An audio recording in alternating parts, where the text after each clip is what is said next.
আজকের সংহতি সমাবেশে প্রধান অতিথির বক্তব্য রাখবেন হেফাজতে ইসলাম বাংলাদেশের কেন্দ্রীয় যুগ্ম মহাসচিব, বাংলাদেশ খেলাফত মজলিসের সম্মানিত আমির শাইখুল হাদিস ইবনে শাইখুল হাদিস কারা নির্যাতিত আলেমে দ্বীন আল্লামা মামুনুল হক।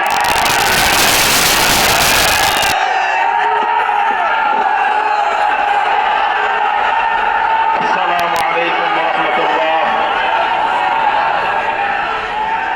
আলহামদুলিল্লাহি রাব্বিল আলামিন ওয়াসসালাতু ওয়াসসালামু আলা সাইয়্যিদিল আমবিয়া'i ওয়াল মুরসালিন ওয়া আলা আলিহি ওয়া আসহাবিহি আজমাইন। সংগ্রামী বিক্ষুব্ধ বাংলাদেশের সর্বস্তরের তৌহিদি জনতা,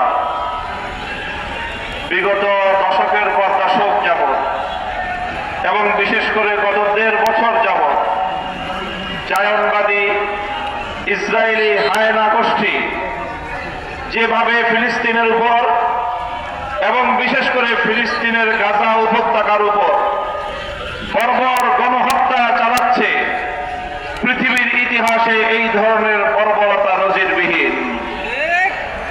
তাই আজ গোটা বিশ্বের শান্তিকামী মানবতাবাদী সকল মানুষ ফিলিস্তিনের মুক্তির লক্ষ্যে, গাজাবাসীর মুক্তির লক্ষ্যে ইসরায়েলের বিরুদ্ধে বিশ্বব্যাপী প্রতিবাদের ডাক দিয়েছে।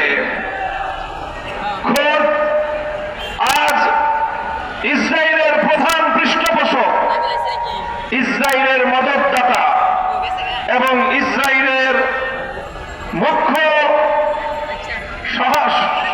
সহযোগিতাকারী আমেরিকার প্রেসিডেন্ট ডোনাল্ড